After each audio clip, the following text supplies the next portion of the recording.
Telangana state وقف board صدر نشین سید عظمت اللہ حسینی نے قبرستان کے لیے اراضی فراہم کرنے کے لیے جوبلی ہلز حلقے کے SPR ہلز اور گڈلا بستی کا دورہ کیا۔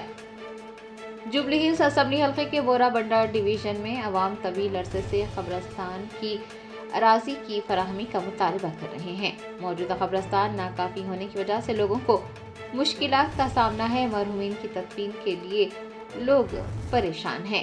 تلنگانہ اسٹیٹ وقف بورڈ صدر نشین سید عظمت اللہ حسینی نے قبرستان کی جگہ کی تخصیص کے مطالبات کے پیش نظر TPCC مائنارٹی ترجمان سید نظام الدین کے ہمراہ سرکاری اراضیات کا دورہ کرتے ہوئے انہیں قبرستان کے لیے مختص کرنے کا جائزہ لیا ہے۔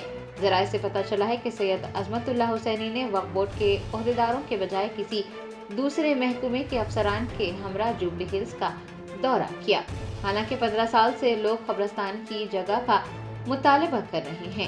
وقف بورڈ چیئرمین کا عہدہ سنبھالے 2 سال ہو گئے ہیں، لیکن سید عظمت اللہ حسینی نے اب جوبلی ہلز کا دورہ کیا ہے۔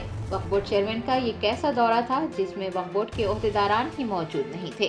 لوگوں کا خیال ہے کہ اچانک دورہ کہیں جوبلی ہلز ضمنی انتخاب کی تیاری تو نہیں۔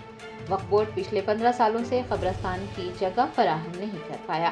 وقف بورڈ جسے مسئلے کو حل کرنا چاہیے، جسے مسلمانوں کا ہمدرد ہونا چاہیے، ستمگر بنتا جا رہا ہے۔ موجودہ قبرستان میں مرحومین کی تدفین کو روکنے سے لوگ پریشان ہیں۔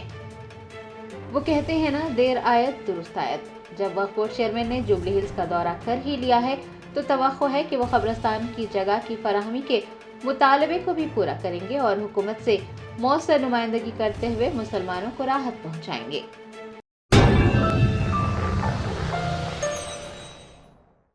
جرمنٹن super speciality hospital national award winner doctor Mir Jawad Zar Khan, German trained senior orthopaedic surgeon and director, ماہر ڈاکٹرز ڈاکٹر واصف اعظم اور doctor Bharavi Chandori, senior cardiologist اور دیگر ڈاکٹرز نمایاں خدمات انجام دے رہے ہیں۔ Robotic surgery, advance cath lab, MRI، operation theatre, ICU، 2D ultrasound جیسی سہولیات سے آراستہ کارپوریٹ لیول ہاسپٹل، واجبی فیس میں ہر مرض سے شفا یابی کے لیے جرمنٹن سپر اسپیشلٹی ہاسپٹل، عطاپور۔